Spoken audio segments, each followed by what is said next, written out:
So I married a film critic. Welcome to So I Married a Film Critic. I'm your co-host, Julia. And this is Barry, the film critic, call sign Snow Cone. And if you haven't guessed from that opening, we just saw Top Gun Maverick. What do we have here? Yeah, here I thought we were special. Fellas, this here's Bagman. Hangman. Whatever. What the hell kind of mission is this?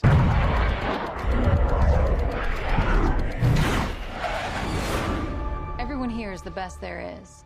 Who the hell are they gonna get to teach us?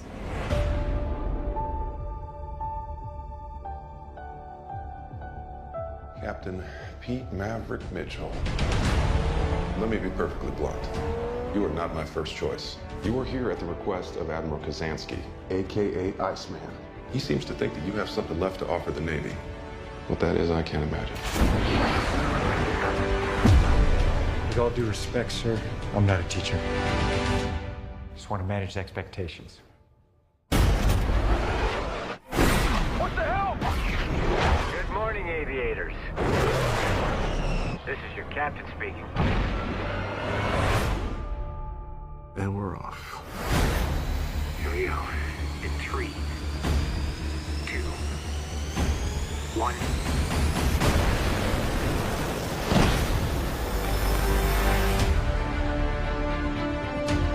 We're going into combat on a level no living pilot's ever seen. Not even him. You think up there you're dead.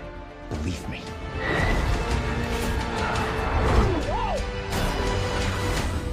My dad believed in you. I'm not gonna make the same mistake.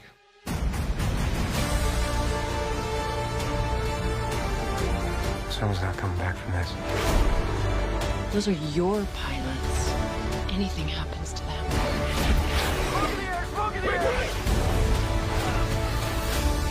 You'll never forgive yourself. No turning back now.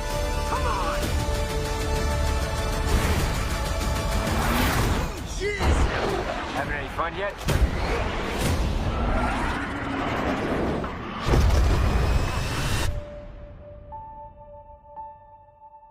This is very special, listeners, because we left the house, got a babysitter, and went on a movie date.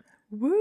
We haven't done this in years. Yeah, it's been a while. All of our movie dates have been at home, unfortunately. Yeah, well, not unfortunately, it's fine, but yeah, it was fun going with you because we just haven't done that in such a long time. Yeah, it was We great. snuck in candy. We did. We yeah. snuck in candy and coffee. We made snarky remarks about the trailers beforehand. It was fun. I'm like, oh, I remember how much fun we used to have doing this.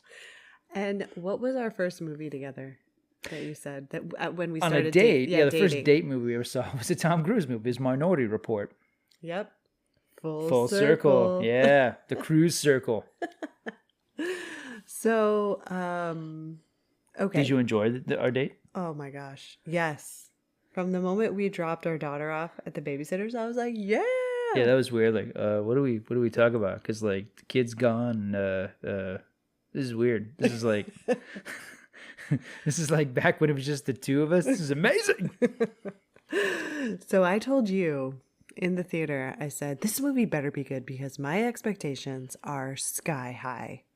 And you were like, Pun intended. Oh. Yeah. Although you didn't even know the title. You're like, Top Gun Maverick? No, yeah, I thought it was just called Top Gun 2. Like, no, Jules, no, it's Top Gun Maverick.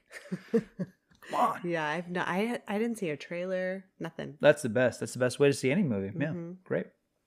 But yes, so we had such a great time and we'll just get into it because it was a long movie.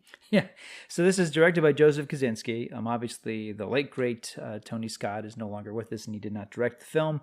Apparently, there were plans for him to direct it prior to his passing. And Kosinski, I like him. I'm a big fan of Tron Legacy. I know that's a hot and cold movie for some people. Kosinski has this approach to filmmaking. It's very much... He's one of these guys who just designs the heck out of every shot, and I dig that. Sometimes that can lead sort of an emotional hole. I think in this case it works because look, if there's one thing that really distinguishes the original Top Gun from 1986 is that it has this MTV aesthetic. And before we press on, let me ask you: was Top Gun a big deal for you in your childhood? I don't think it was a. Well, when did it come out? 86. Oh, I mean, I was 6, so no, it's not a big deal in my childhood per se. I don't think I really saw it till I was like a teenager. Really? And Yeah. by then, I mean, did it make an impression on you? I mean, yeah, Did you feel the need for speed? I mean, I guess. have you I seen mean, it a lot, or yeah? Yes, I Okay. have seen it a lot, and I do enjoy the film, but it's not like one of my favorite movies of all time. But I really do like it. It was a big deal for me, and not in the sense that not one of my favorite movies of all time, but and I didn't see it in the theater. It was one of these movies where my father brought home the video cassette, and I just watched it over and over again.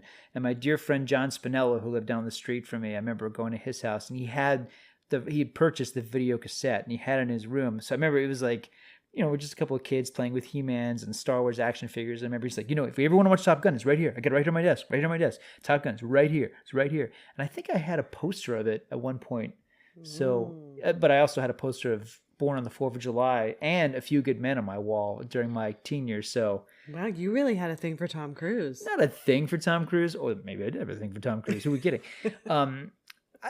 For one thing, I mean, he's underrated as an actor. He is. I know that sounds crazy because if anybody doesn't deserve to be called underrated, it's Tom Cruise.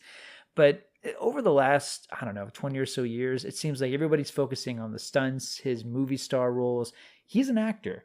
And Born on the 4th of July meant a lot to me to see the guy from Cocktail play Ron Kovic. That was a big deal to me. And A Few Good Men, I mean, as somebody who's, has a theater background like I did, that movie was a very big deal. And to see how good he was in that, to hold his own with Jack Nicholson, let alone everyone else. Cruise was somebody who I admired so much as an actor. And there's a long list of the movies that he's really well known for. But I feel like now he's primarily known as that crazy guy who does these amazing stunts. And that's great. I love that he has that kind of movie star stature. But the thing is, he's a terrific actor. And I was really drawn to his work as an actor, Cocktail notwithstanding. Yes.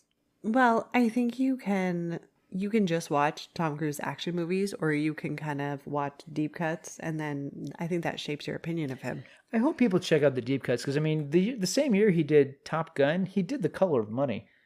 The Color of Money, which is the sequel, of course, to The Hustler, and Cruise is terrific in that. And 2 years later, he does Rain Man, which wins Best Picture. And even though he didn't win the Oscar for that, I think his role is every bit as essential and really, in its own way, as extraordinary as Dustin Hoffman's. And he's constantly. I just feel like even though he's been nominated for an Oscar a number of times, I feel like over the years he's become really underrated as an actor. And this movie, to finally get into Top Gun Maverick, I feel like it does allow the best of both worlds. It is a movie star vehicle. Oh boy, is it a movie star vehicle. But he is giving a real performance here, and he actually has some stuff to chew on, so to speak. There are some dimensions to this role that did not exist in the 1986 movie. Now, before we continue, I want to be very clear. Spoiler City, okay? So if you haven't seen Top Gun Maverick, or for that matter, if you haven't seen Top Gun yet, please hit pause, hit stop, come back. We'd love for you to listen. But by all means, we're going to get into some spoiler-heavy waters here, so please be prepared. Everyone should know that. All right, so the first Top Gun, for those of you who maybe don't know. First Top Gun, Tom Cruise plays Pete Maverick Mitchell. He's a U.S. Navy pilot, and in the process of training and going to Top Gun, we're the best of the best, along with his wingman, which is, of course, Goose, played by Anthony Edwards. Maverick is not only challenged by the program, but also by his flight instructor, Charlie, played by Kelly McGillis, as well as one of his rivals and fellow Top Gun students, Iceman, played by the great Val Kilmer.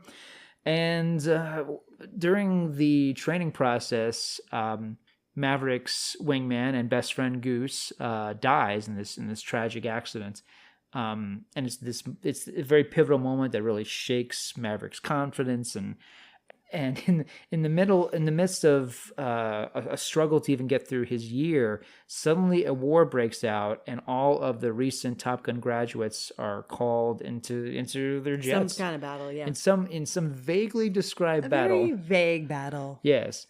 Yeah, Maverick and Iceman ultimately save the day.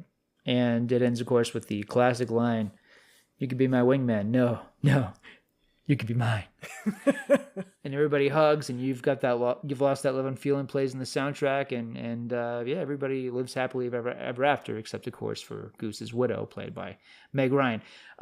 Top Gun. I mean, it is such an MTV movie. To think about the film, it's like light on plot, heavy on montages. So many scenes feel like MTV videos in and of themselves.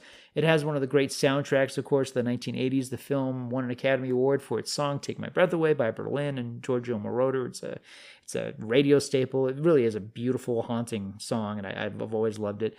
And Top Gun was the top-grossing film of 1986. It's a film, of course, that took Tom Cruise. I mean, Risky Business was successful, but Top Gun put him over. That was the film that made Tom Cruise, more than anything, made him a household name and made us just salivate for what's this guy going to do next. And what did he do next? He worked for Scorsese, and then 2 years later, he came back with Cocktail, unfortunately. But thankfully, his career rebounded from playing a Manhattan bartender. But yeah, Top Gun was a really big deal. It's one of the most influential films ever made, not only because of the way it looks and the way it sounds, but just the whole framework of it. Everything. I mean, there's been so many ripoffs. There's a film with James Franco called Annapolis. Nicolas Cage did a Top Gun ripoff called Firebirds. Of course, Iron Eagle came out the same year as Top Gun. It's not really a Top Gun ripoff, but it's a similar film. But yeah, Top Gun is I mean, it's one of the quintessential 80s films in every way that's good and also not so good. So, and we've been waiting, 35 years for this sequel? Yeah, it's been a long wait, and even longer, of course, because this movie was supposed to come out the summer of 2020. And then, of course, it got pushed back 2 years, 2 agonizing years. This is literally the only movie I've been waiting for. The only one. Yeah, kind of. Like the only one I was excited to go back to the theaters for. And you guys, I was not disappointed. So let's get into it. All right. So we open up with what feels like the same movie, the same music, the same title card. Yeah. Kenny Loggins' Danger Zone and jets landing on the aircraft carrier.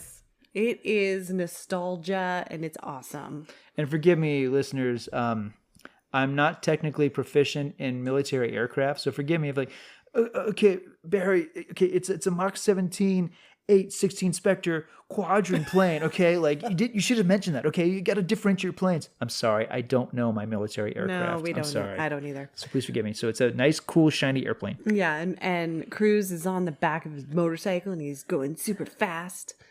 And then it's like the 80s never ended for this guy. Yeah. Though I want to point out, because it's established that Pete Maverick, as everyone calls him, he is working on this assignment, and apparently, he's kind of has this weird nomadic existence after the events of the first film, even though, I look at the end of the first film, I'm like, they started World War III, didn't they? But no, they didn't.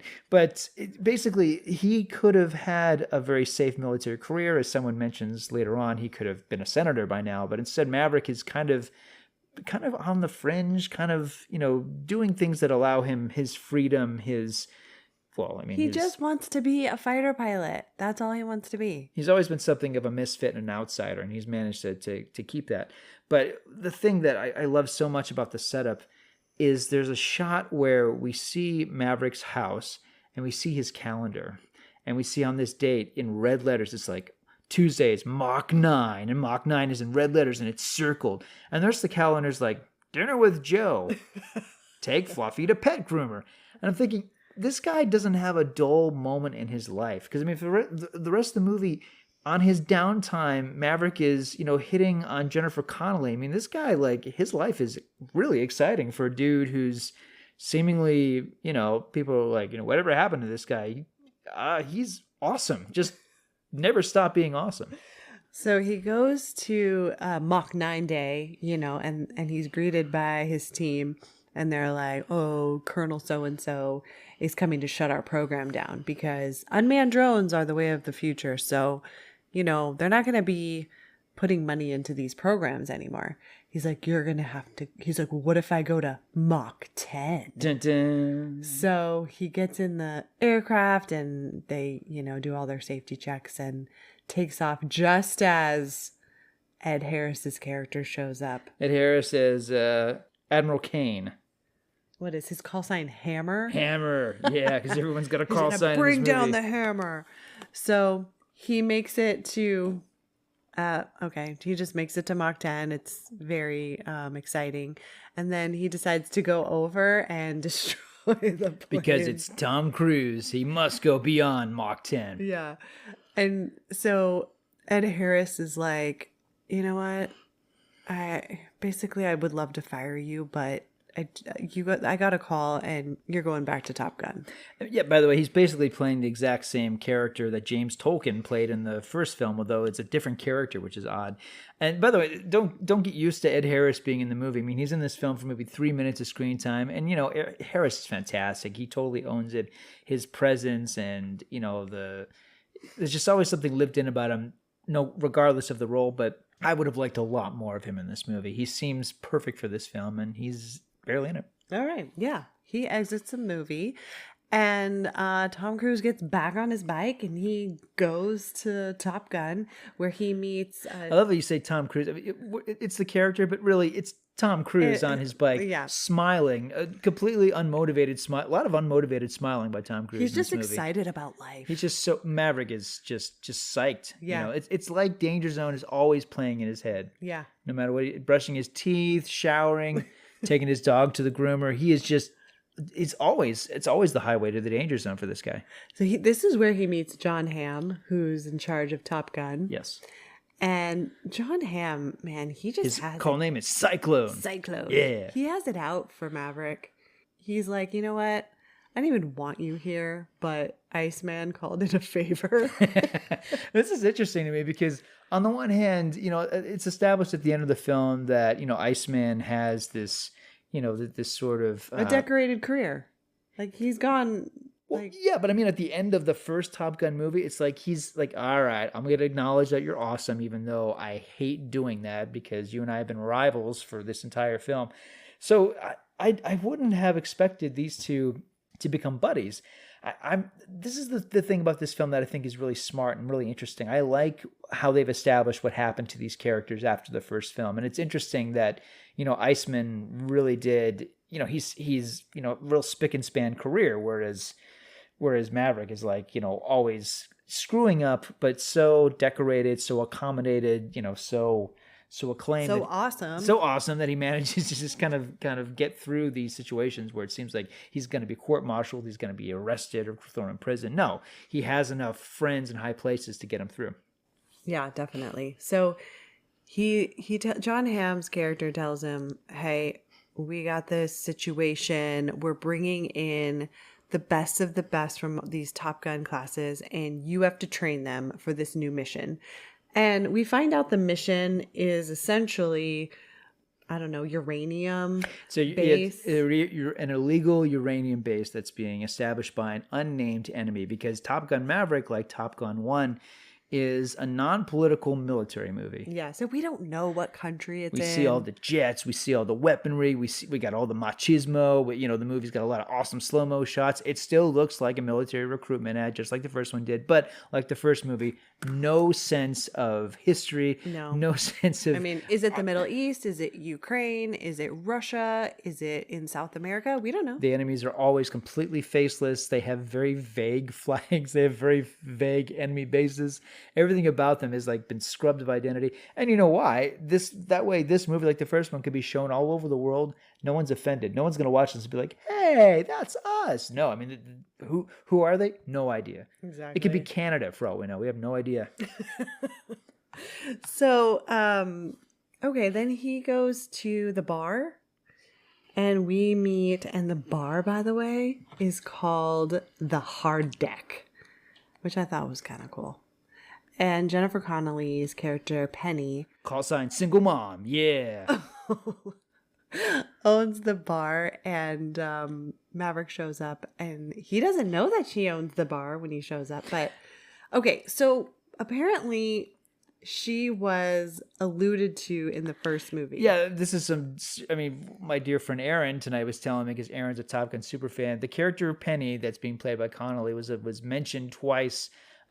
Sort of, but not by name. They how they said he got involved with the admiral's daughter, And so apparently Penny is the Admiral's daughter. Which means that the screenwriters watch the first film, they're combing and like, ooh, okay, that's how we can justify it. So yeah, so that's, you know. And she says something like, "Oh, did you get in trouble with another admiral?" You know? Yeah, so yeah, we get it. It's a cool. Yeah, Okay, there's okay. some Top Gun continuity. No mention of Charlie, by the way.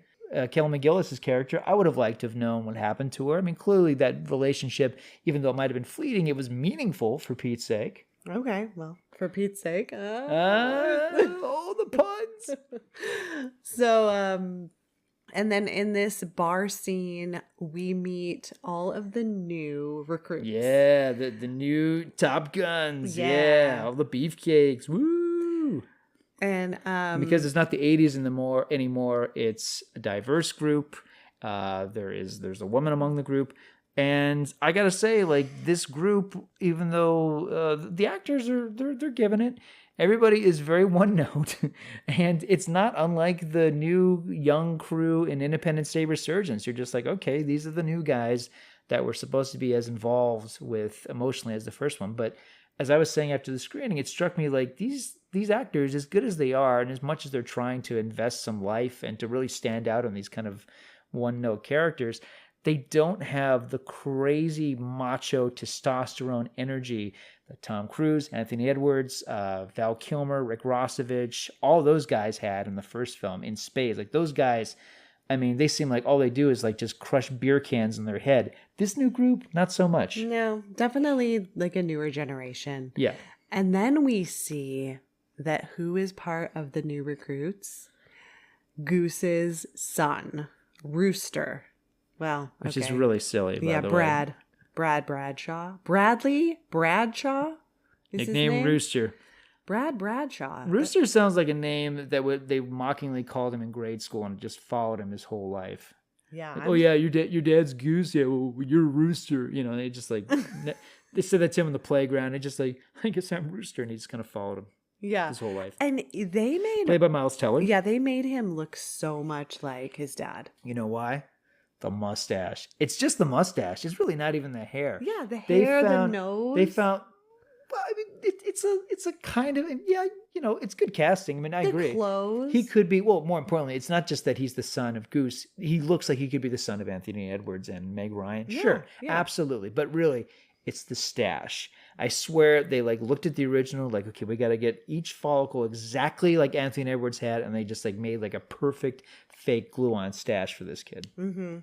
Yeah.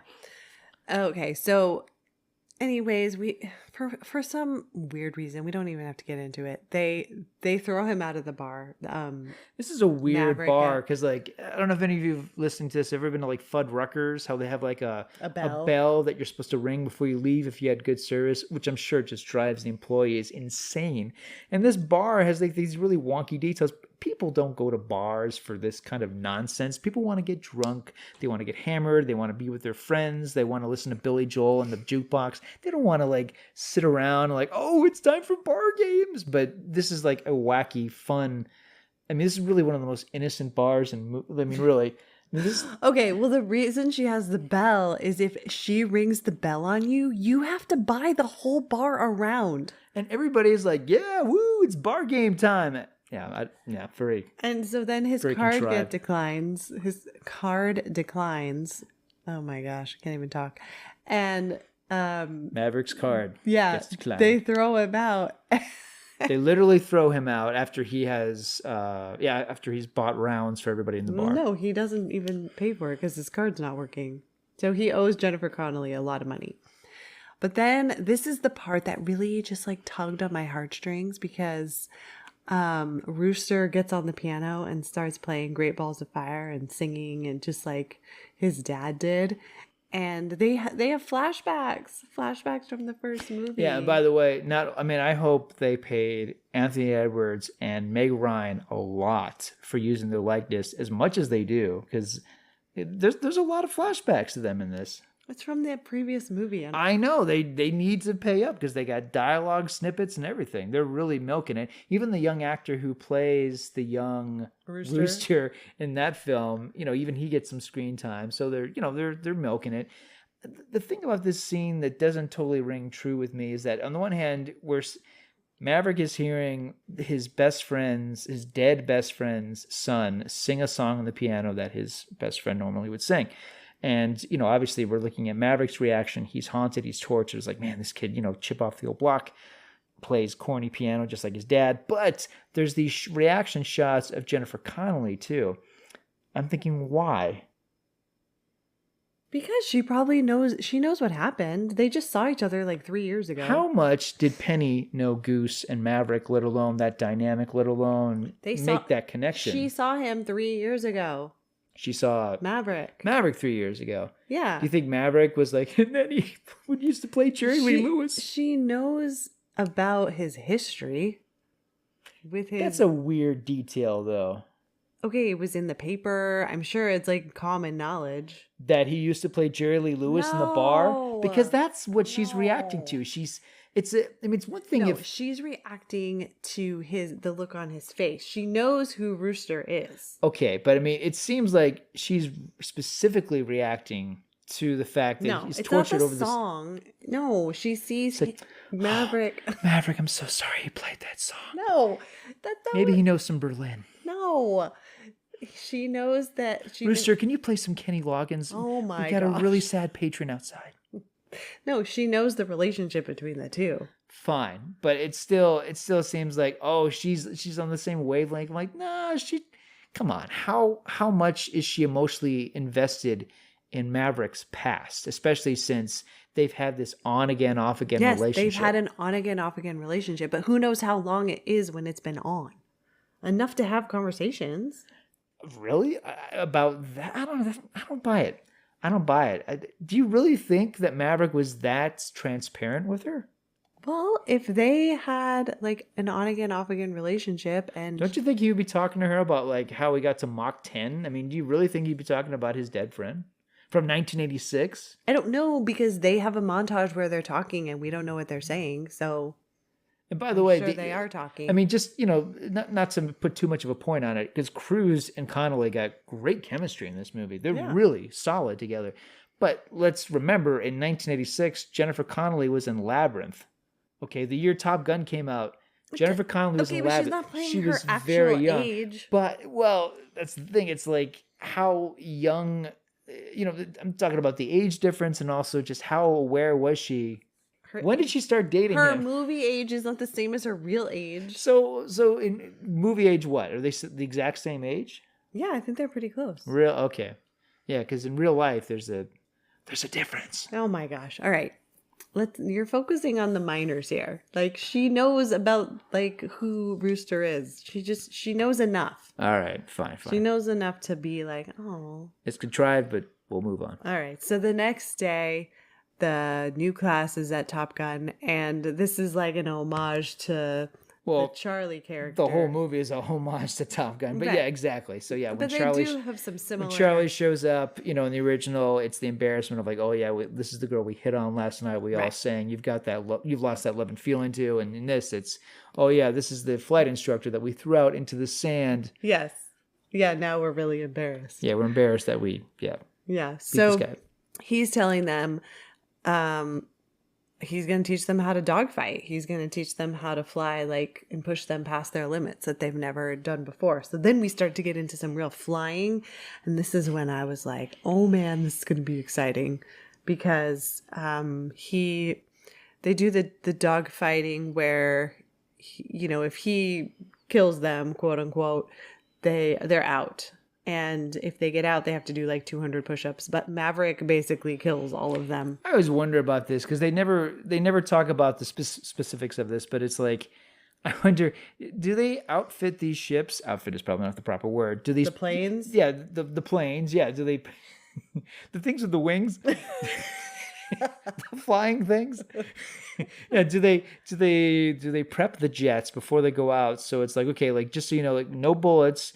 This is like the Nintendo version of I don't know. Because like, I mean, would it ever happen when they'd accidentally like put live rounds in these? I don't know. No, I don't think. But it's so. interesting. I don't know. It's interesting to me. Like it's always They very. probably have like a testing mode or like game mode. It's weird, yeah, because it's like because all these jets state of the art, but they're all like on Atari mode, and then but when war comes, it's like they're already they're fully loaded with ammo. I don't know. These are the things we don't have answers to. Yeah. But okay, the part where it's like right in the beginning, Maverick's jet like shoots up between two other jets and just like totally freaks them out. And so he's really showing off here. And this is where they go below the hard deck, and then he gets lectured again about going below the hard deck. So there's a lot of Maverick, why are you, going against the rules, and you're going to get them killed? And he's like, well, I have to basically train them so they don't get killed in real life. And there's also the expected dialogue where, basically it's just like, Maverick is the fastest man alive. Oh, yeah. And as I told you, I was like, well, that's very complimentary if a guy is saying that. If a woman's saying that, if any of my exes said like, oh, Barry is the fastest man alive, not a compliment. Well, it was just funny because, here Cruz is just like flying through the air, and another guy's like, he's the fastest man alive. Like, okay. Well, he's not a runner. I mean, he's in a jet. Well, this is also, these are characters talking about the film's star and executive producers. So, of course, it's peppered with lots of lines.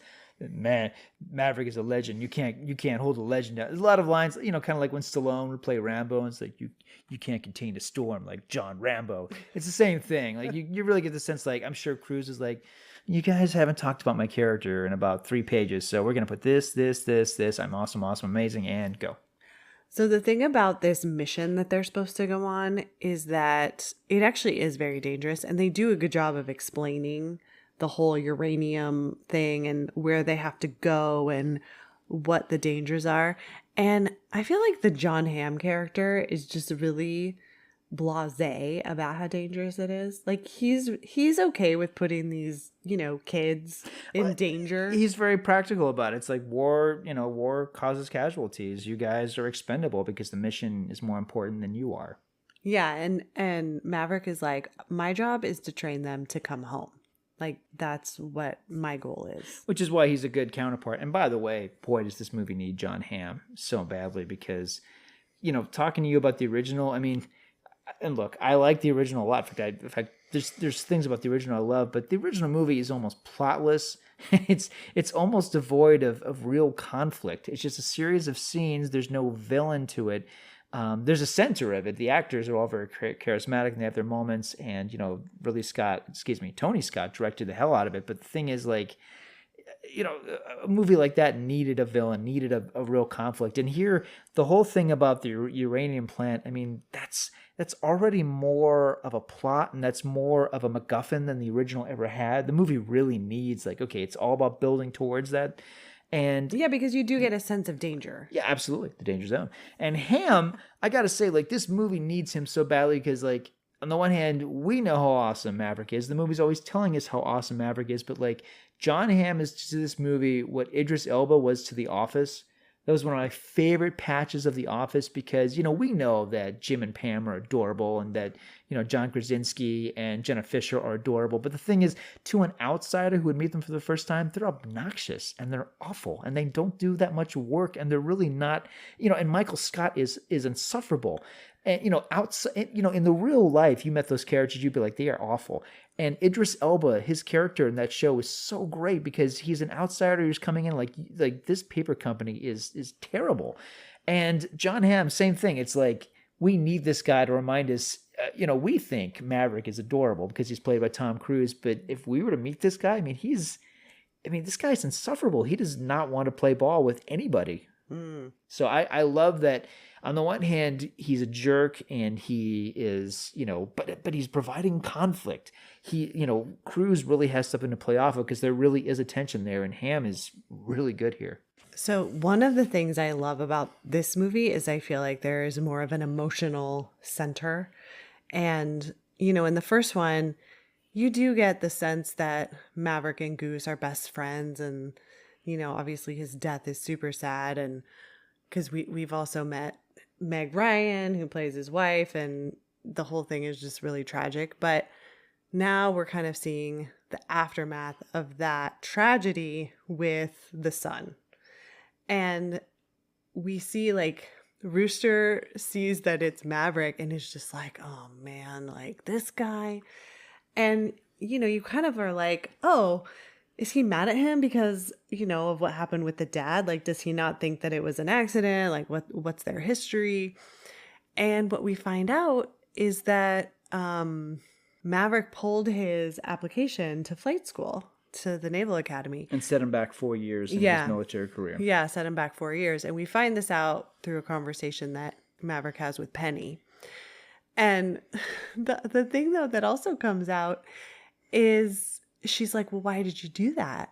And he's like, well, it was, his mom's last wish. Like, she didn't want him to go to the Naval Academy. And, before she died, I wanted to, do right by her. And I'm like, Meg Ryan is dead. They killed off Meg Ryan.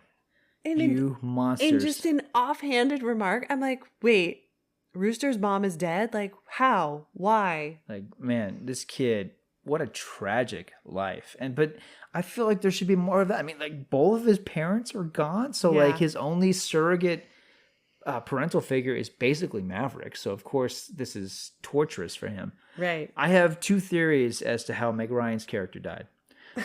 First theory is that, like her husband, she died in a plane crash. No. Theory number 2, she was killed in a hot air balloon that got attacked by geese. Irony! Wow. Yes. You really had to think about that. Yeah. Okay. Those are my theories. Those are the only ones you came up with? Yes.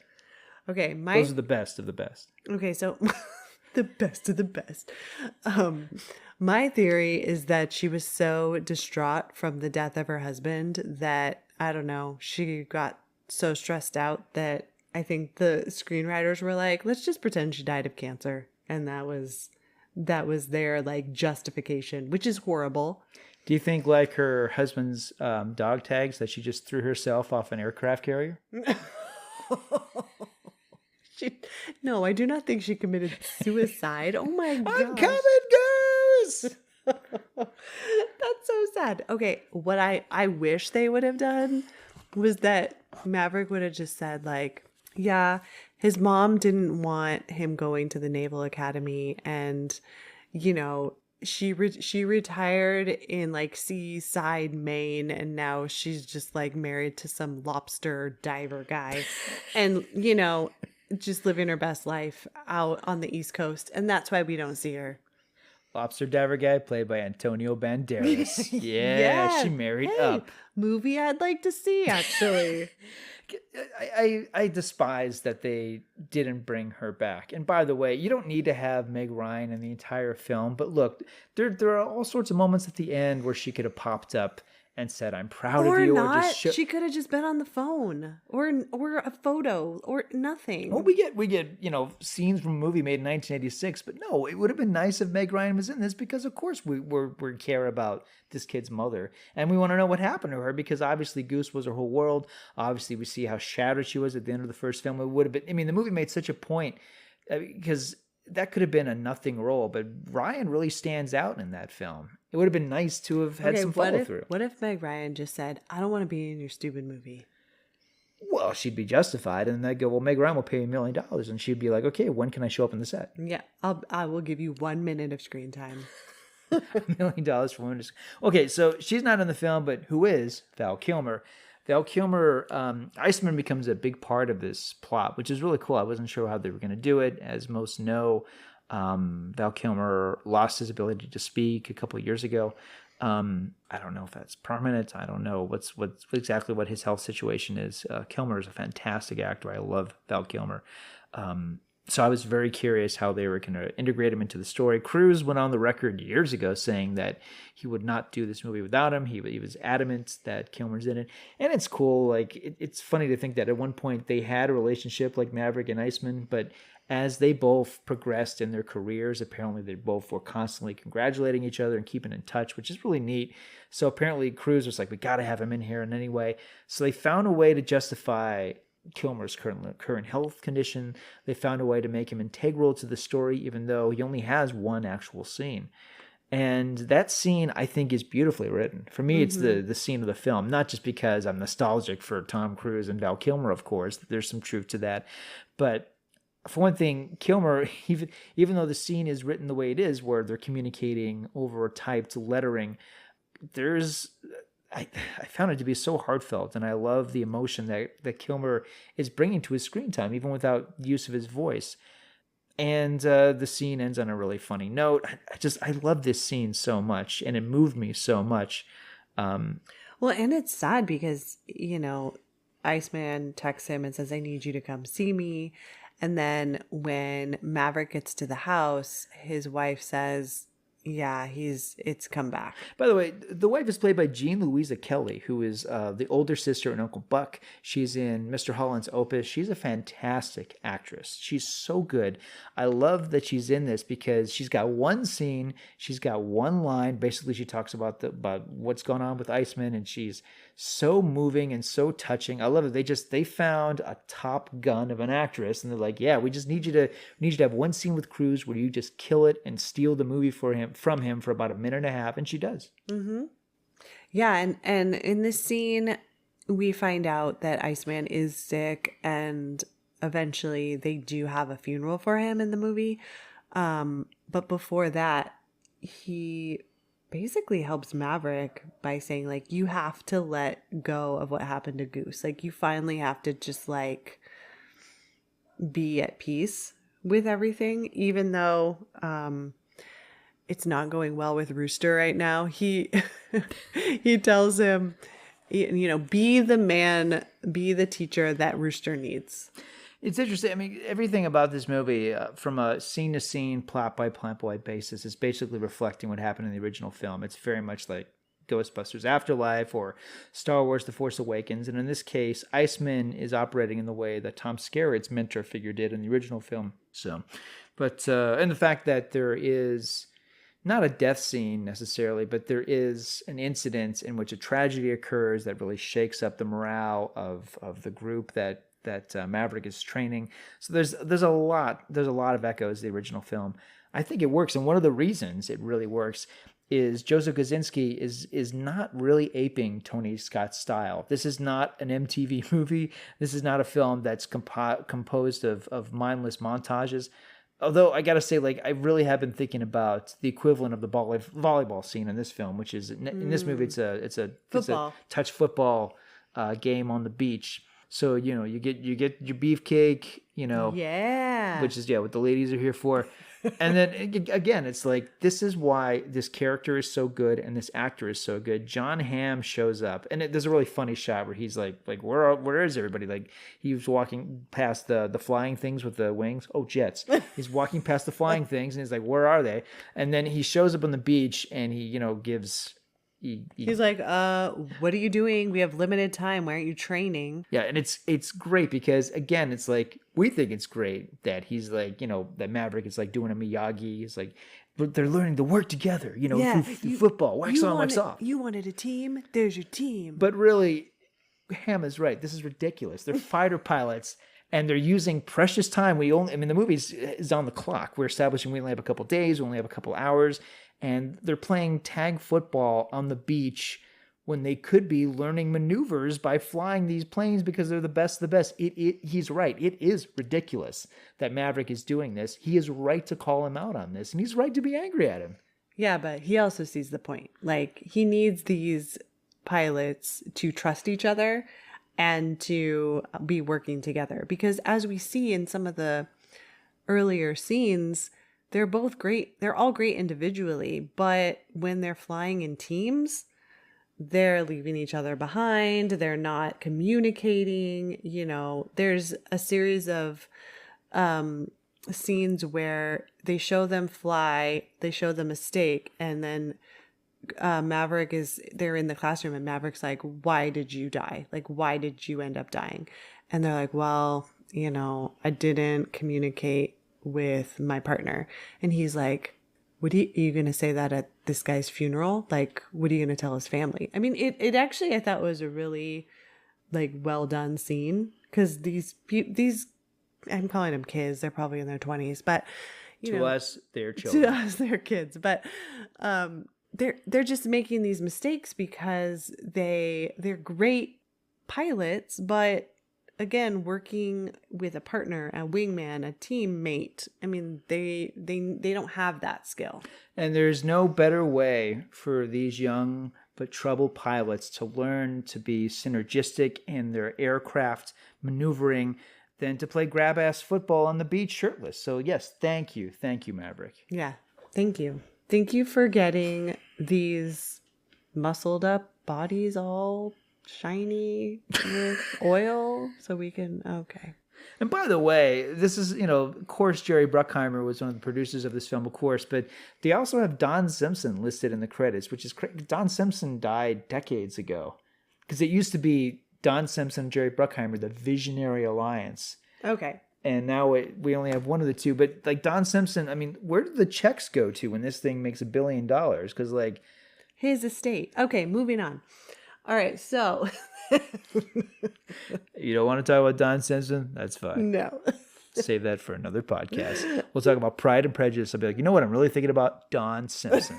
But go ahead. Okay, so eventually John Hamm's character just like gets rid of Maverick. He's Which, like, by the way, again, movie, I get it. I do. Get rid of this guy who's like, we could be like learning maneuvers, or we could be on the beach. Woo! beach. Pump up the Kenny Loggins. Yeah, so he fires Maverick, and then we immediately cut to Maverick and Penny. And it's a close-up of Jennifer Connelly, and she goes, I heard what happened. And my question, how? You're a bartender. What? This is a confidential, top-secret mission about a military action that they're planning. How would this bartender know about this? And I asked about it. She's like, well, she's a bartender. She knows everything. No, she doesn't. She's like Sam Malone at Cheers. How would she know about this? This is ridiculous. People are coming into the bar and they're drunkenly sharing military secrets. Oh my God, you guys, you know what happens today? Maverick got fired. Can I have another one? Can I have a Scotch whiskey? Yeah. And Penny's like, what? Ding, ding, ding, ding. You get to pay for everyone's tab. But the only way out of it is if you tell me more top secret information about Maverick. Yes. Ooh, that's her grift. She's like the total security clearance bartender. Yeah. Yeah. Everyone like goes below the hard deck and tells her secrets. That's why the bar is called that. Very sketchy. By the way, I don't buy this for a second. This is such lazy screenwriting. And I get it, movie. Okay, you need to move the plot along. You don't want to have the scene where Maverick tells Penny everything. But you could just have Maverick be like, "Hey, I got let go." Like, how hard is that? And she's just like, "I'm so sorry. This must be the second most hard thing that ever happened to you since you lost Goose." Fine, say that, but don't be like, "I knew." How? Have you bugged his motorcycle? Like, how would she know? It's ridiculous. I mean, it's Top Gun Maverick. Okay, fine, we'll let it slide. But like, this is. I'm sorry, this is lazy screenwriting. Okay. But you know what? Again, this movie has a story. The first one barely even had a story. It had the jets. It had Cruise. It had Ray-Bans. It was cool, but like no story. This movie has a lot of story, and I'm happy with that. Mm-hmm. So her advice is like, Maverick, just do what you do best and go get him, kind of a thing. You're like, okay, Penny. Again, such a Tom Cruise line. I'll bet Cruise wrote that line himself. Yeah, like just give Maverick some encouragement to just be more Maverick. Exactly. So be the Maverick in you. Yeah. So he gets into a jet and I don't know, like he somehow steals a jet. I mean, I don't know. I mean, he got fired, so I guess he still has, still has clearance. Security clearance. He hasn't turned in his badge yet. But I mean, we're supposed to believe. I mean, again, like talk about terrible security. Okay, John Hamm is in charge now, right? And Maverick's been telling this class, like, you have 2 minutes and 15 seconds to basically do this. Okay, I won't get into it, but to complete your mission, because then you're going to be in a dogfight because the enemy's going to know you're in their territory. And you have to fly at 100 feet above the ground, which is super dangerous, and like through the mountains. And so then John Hamm's like, okay, you can have 4 minutes and you can fly at like 400 feet. And everyone's looking at each other like, he's going to get us killed. Like, this guy does not know what he's talking about. And so that's when Maverick starts flying in, and he does the mission in the exact amount of time, bombs the target, and like basically shows these kids, I'm a badass and this is how you do it. It's a great scene, I gotta say. Like, and it comes a little later in the film, so I thought maybe this is like you, I'm not really. I looked at the teaser trailer. I haven't looked at any of the trailers. I didn't know the extent of the action in this film, but I really thought this might be the big action scene of the film. And, there's all this word that Cruise did most of, if not all of his own flying in the movie, which is, I don't know how true that is. I'm sure editing takes a lot of part of it. The editing in this movie is phenomenal. Pulled all these G's. I don't know. Maybe he's just acting those G's. For all I know, he was just like, He said he did. He introduced the movie and said he pulled G's. Well, if Cruise said he pulled G's, then I guess I'm just going to believe that Cruise did all that stuff himself. Fine. I don't know.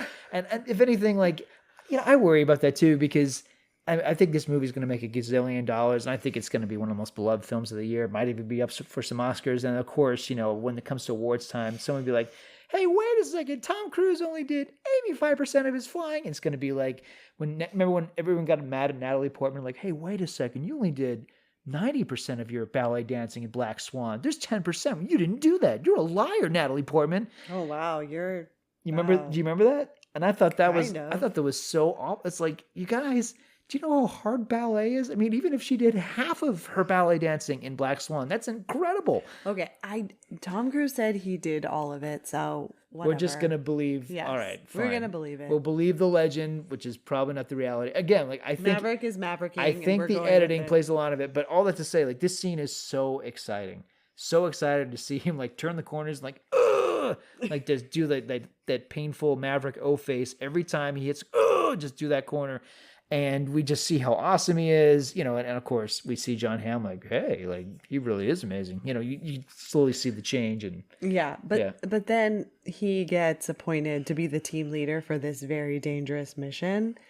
And it's a funny scene because like it's like that early scene where Maverick says, I didn't think I'd come back, and the guy says, it's called orders, Maverick.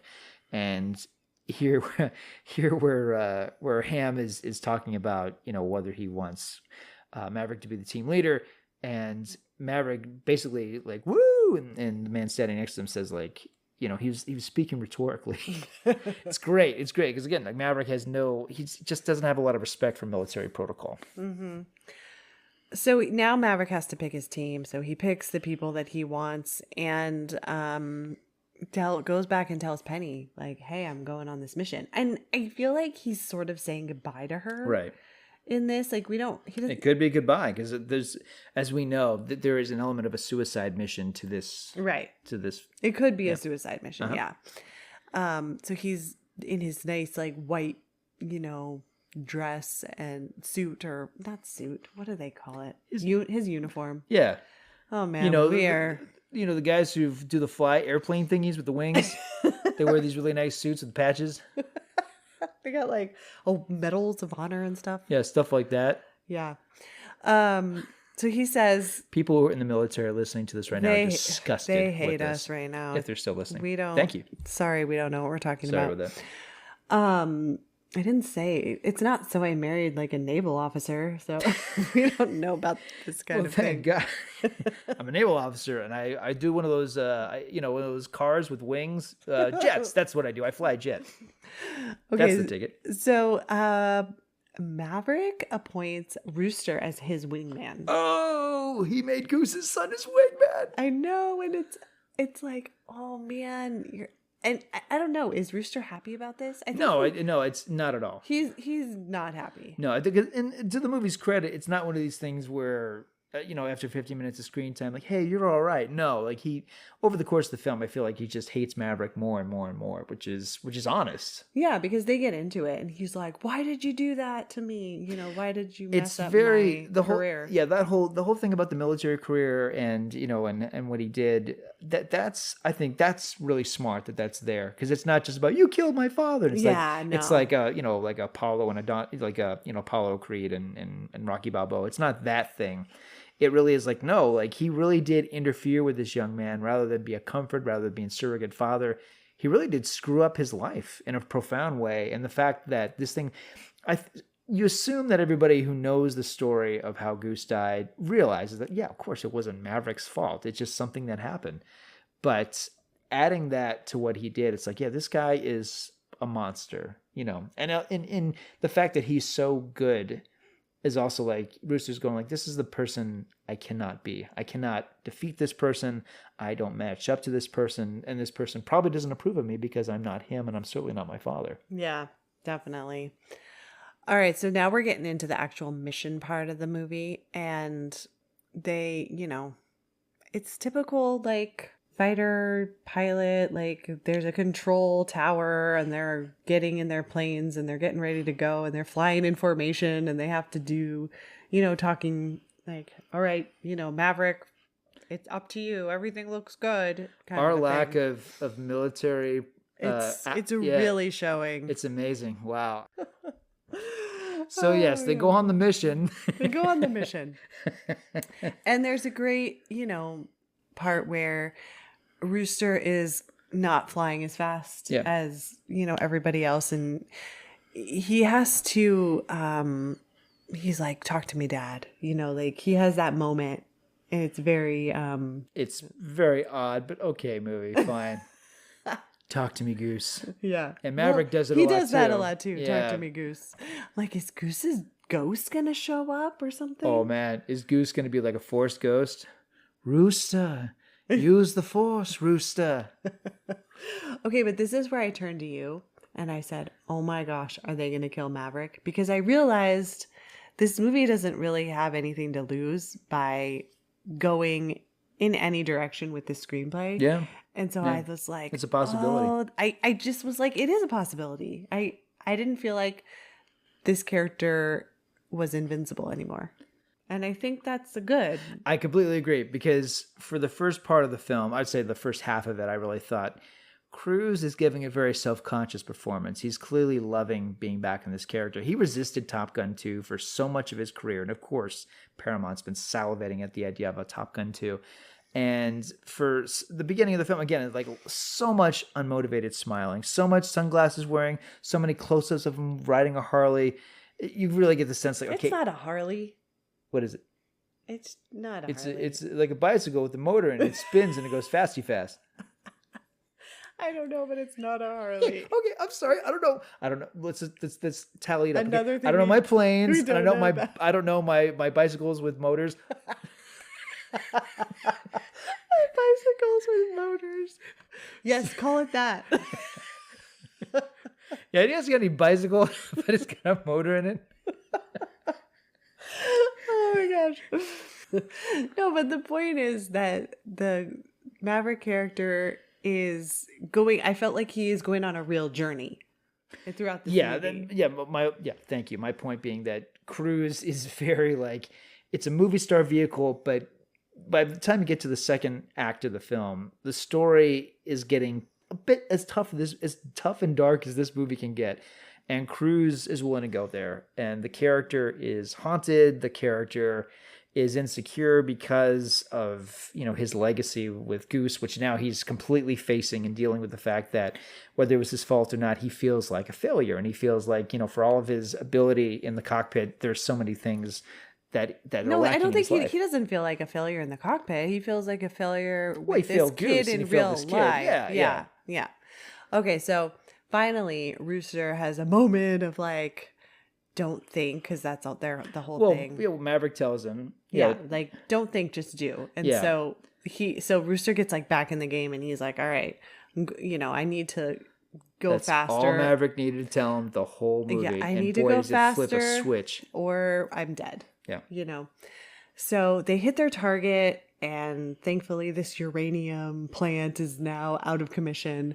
But now they're dealing with unarmed air missiles and more jets that are like enemy pilots that are going to come in and try to take them down. And now we're getting into the dogfighting part, which I thought was pretty cool. It's amazing stuff. It's so exciting. It's so well done.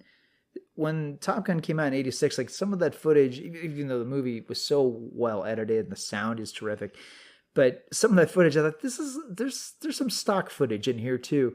With Top Gun Maverick, it just seems like this is all original footage that was created for this film. And if we really want to believe the legend that these actors really learn to fly these planes, are really flying these planes, or at the very least they're along for the ride and they're acting, while soaring through the air. It's persuasive. It's so thrilling to watch. It's so well done. The integration of real footage and visual effects. Of course, you have to have visual effects. Planes are exploding and missiles are shooting in the air. Yeah, it is thrilling stuff. It's so good. So then Rooster kind of gets in trouble and he's out of, I don't know, missiles, whatever. He's out of the shooty things that come out of his flying machine. The ones with the wings? Yes. Yeah. And so Maverick, helps him by taking out the enemy, but then his plane gets shot down. So Yes. Maverick's plane gets shot down, and I'm like, oh my gosh, this is the part I've been dreading. This is what you've been fearing the whole film. Yes, that Maverick is goner.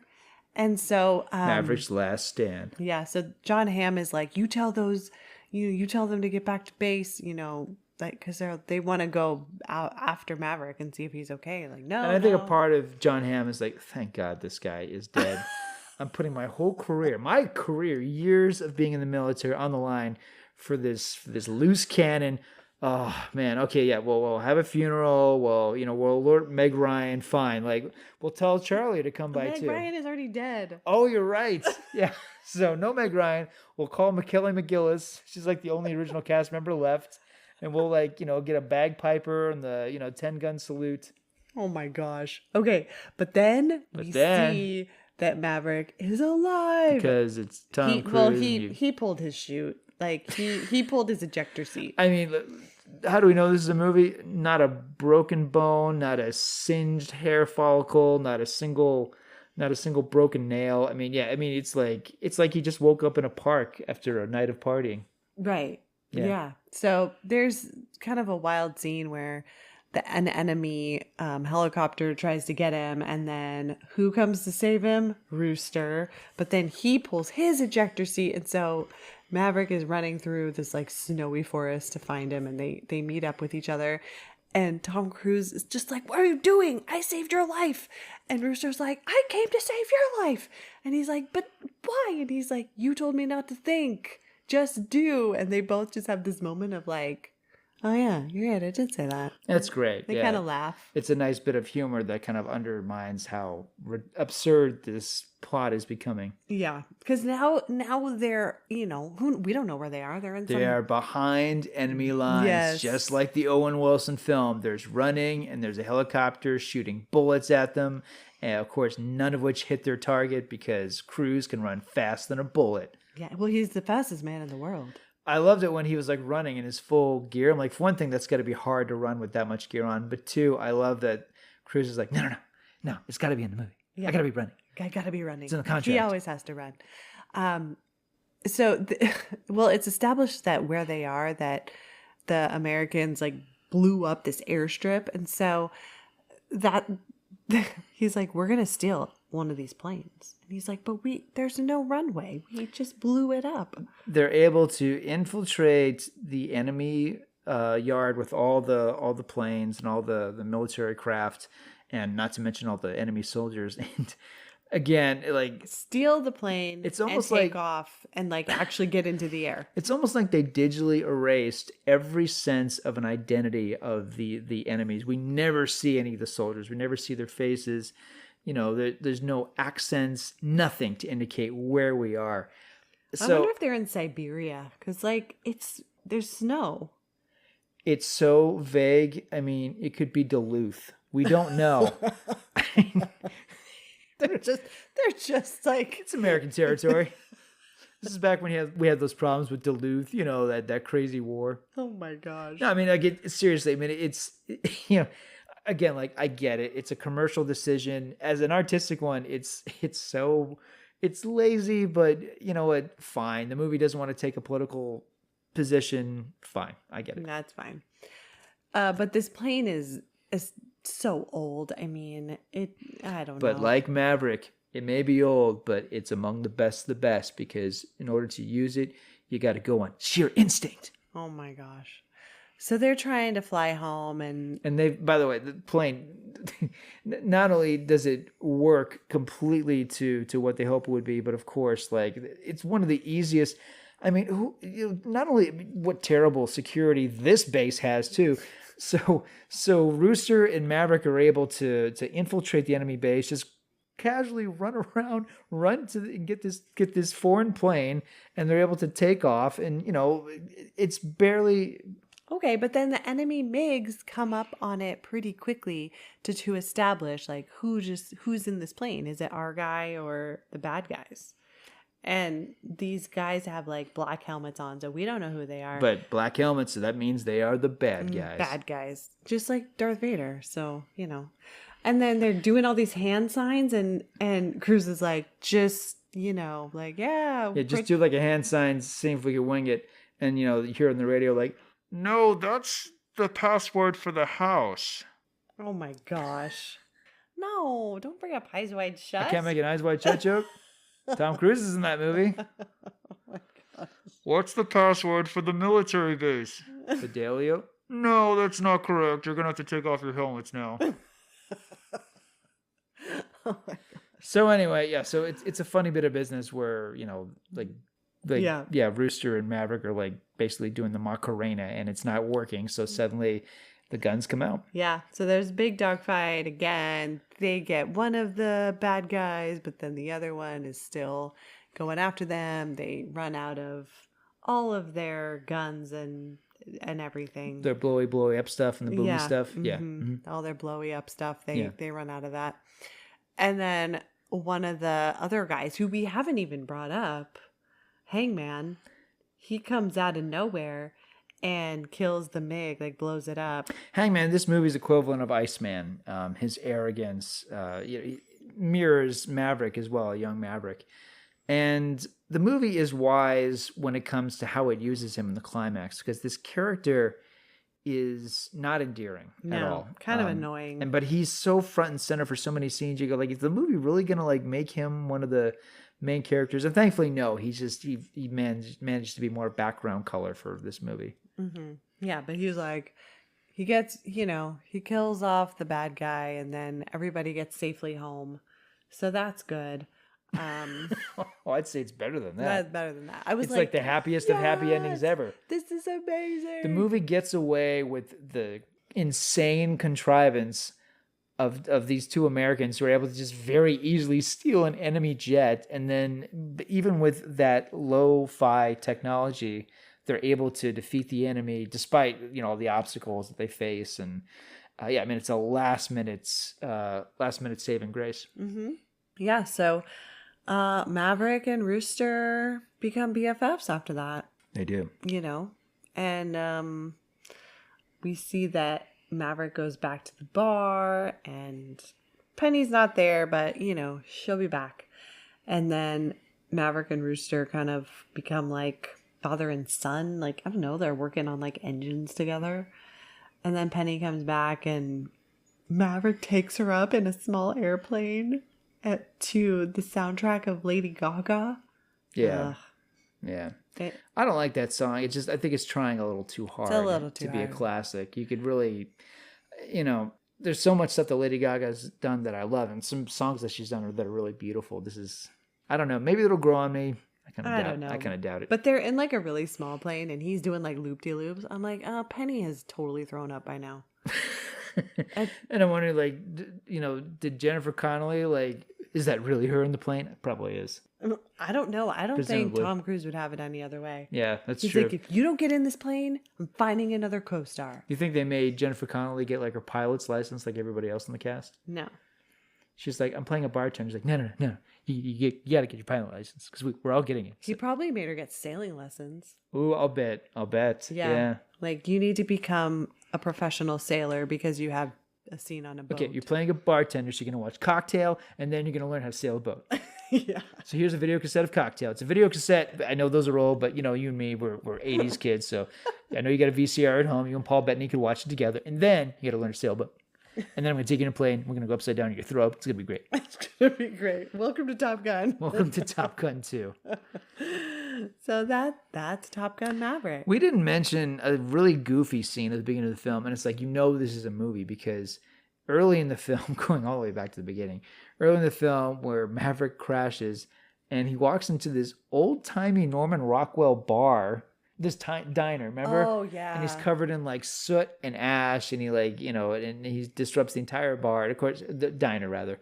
And you know it's a movie because nobody's talking. They're just all like, you know, jaws agape. Like, yeah. What? And, you know, and he drinks water. And where am I? You know, I don't know. Like it just, if any scene feels so much like a movie, it's that one. It's like it felt very contrived, but yeah. But it's, you know, like so much of this movie, totally crowd pleasing, totally playing to the audience. And I got to say, the audience, which is all we want. All we want, and the audience, man, for this movie, loved it. I have a big strike against this movie. Berlin's "Take My Breath Away" is not on the soundtrack, and I think that's ridiculous because it's not only the signature song of Top Gun, other than Danger Zone.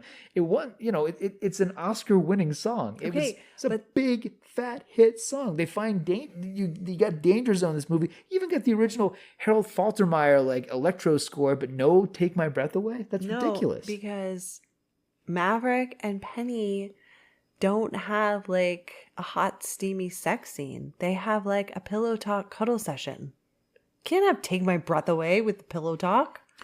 Boy, I mean, you called it because like I think it's implied that they did it.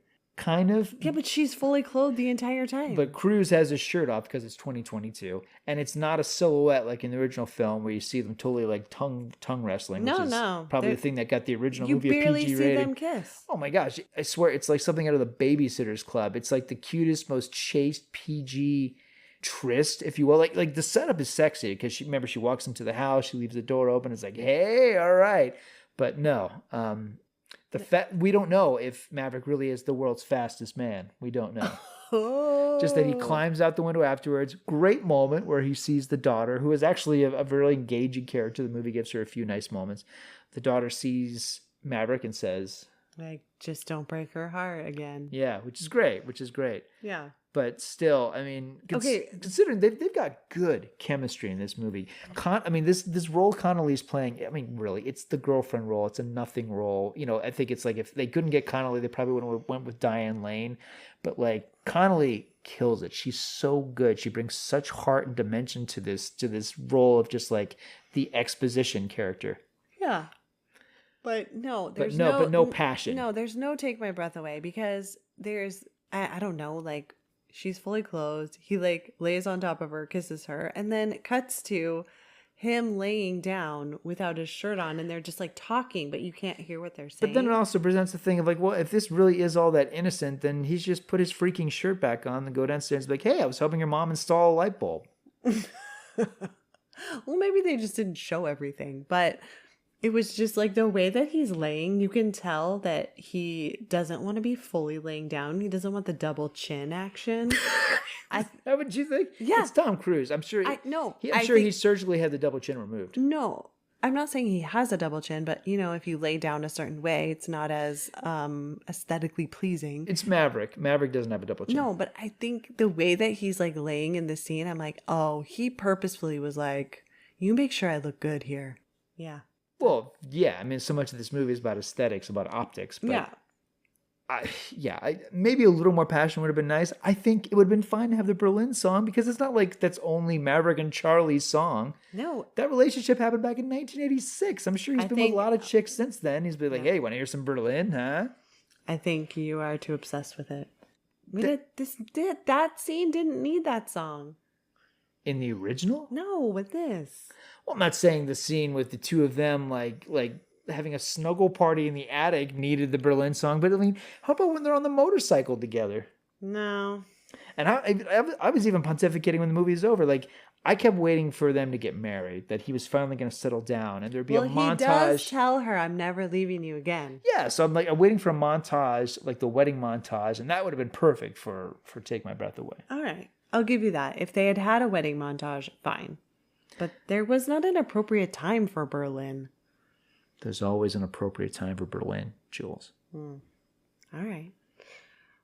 Says you. Boom, boom, boom, boom, boom, boom, boom, boom, boom, boom, boom, boom. And that concludes. That concludes this podcast permanently. All right. I broke it. So how many stars do you give? 3.5. Okay. 3.5. No Berlin, so I'm taking off half a star. But no, this movie really does deliver. It is absolutely, as I said, like I'd compare it to Ghostbusters Afterlife and The Force Awakens. It is, I mean, nostalgia has become its own movie genre, and this movie is very much a part of that, but it works. It loves the original, but it's a smarter, sharper film than the original, although in many cases just as dopey and shamelessly crowd-pleasing as the original. But I feel like it's going to endure more than the first film. I do. I don't know if it's going to make as much money or be a legend like that, but I just feel like we're going to look at these two films and go, the first movie is very much of its time. This movie, on the other hand, I feel like it's just the story and the characters pop more than in the first film. So I think it's great. It's a great summer movie. I don't know if it's one of the best films of the year, but man, when I found myself as interested in this movie when it was about Penny and Maverick as I did when it was in the air. Yeah. Which I didn't expect. Yeah, agreed. I give it 4 stars. I had very high expectations going in and totally delivered. I think I might have squeezed the circulation off in your hand because I was oh, what's going to happen? My hands were not only caked in sweat, but being crushed by your super claw. Yeah, because you were so taken by these action sequences. I just thought it was really fun. Well, I mean, this is a big screen movie, and boy, what a thrilling movie to see on the big screen. Definitely. Yeah, so great if you experience. can go see it because I thought it was great. Now, question, do you think that audiences need to see the original before they see this?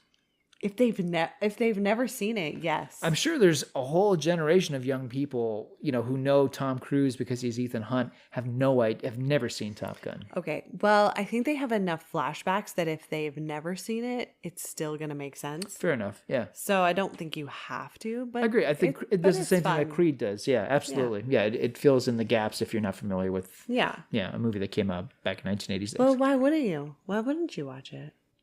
Yeah, and I feel like there's going to be a lot of people who are going to revisit the movie before they see it. I mean, this is opening day when we're recording this. We just saw this a few hours ago, and we're still buzzing about Top Gun Maverick. Yeah. I think it's probably going to be the biggest film this summer. I agree. Yeah. There's nothing else I wanted to see. I'm glad that our first trip back to the movies since Gem and the Holograms was a great experience for both of us. Gem and the Holograms. Yeah, I think. Am I wrong about that? I mean, did we actually? Because you and I saw every single 50 Shades movie together because you told me we were going to.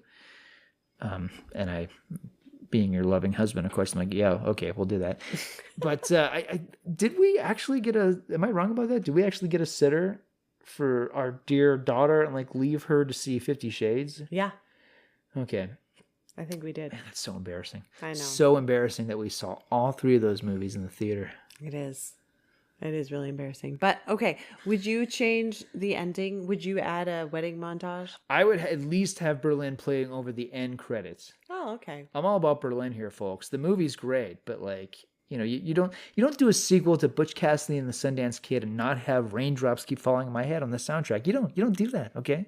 Oh, okay. All right.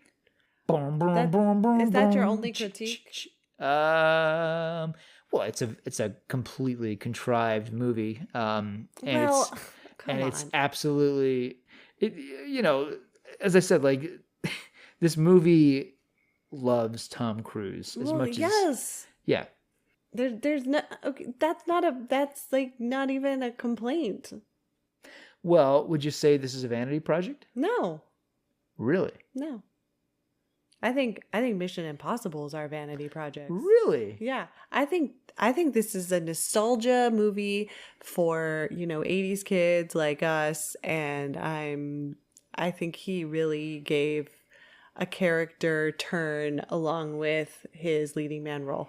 I think he's done a few vanity projects. I don't think this is one. I mean, I think Days of Thunder is one, but I don't think this one is. Yeah, no, I don't. Cocktail is. Yeah, no, I thought this was really great. Now, did you like this movie as much as Rock of Ages? No, I like this one better. Okay. Because Yeah. I know how much you loved him in Rock of Ages. We both did. I mean, I saw that like one time. It's the best. He's the best thing about that movie. Yeah, Yeah. but I would see this again. I don't know that I would watch Rock of Ages again. I would watch the Cruise, Mel, and Ackerman scenes again. I would. Yeah. I don't want to watch. I forgot that movie existed. I don't want to watch just said Alec that. Baldwin and Russell Brand sing "Pour Some Sugar on Me" No. ever again in No, my life. No, but I would watch this movie again. I would do a Top Gun marathon. Ooh. Do you think there should be or could be a Top Gun 3? No. How about, okay, so it's Top Gun Maverick. How about Top Gun Penny? No. She like sells the bar, decides she wants to go to flight school. Oh my She's like the gosh. oldest cadet ever. This is sad. And she decides to have Maverick teach her. Yeah. No, I think we're good. I think they wrapped up all of the storylines. Penny, just close your eyes, Penny. Just let it all go. Just act on instinct. Oh no. See, now definitely no. After that, I'm definitely saying no. Well, we both loved Top Gun Maverick, and thanks for listening to this episode. This has been Call Sign Snow Cone. I'll see y'all up with the best of the best. Good night.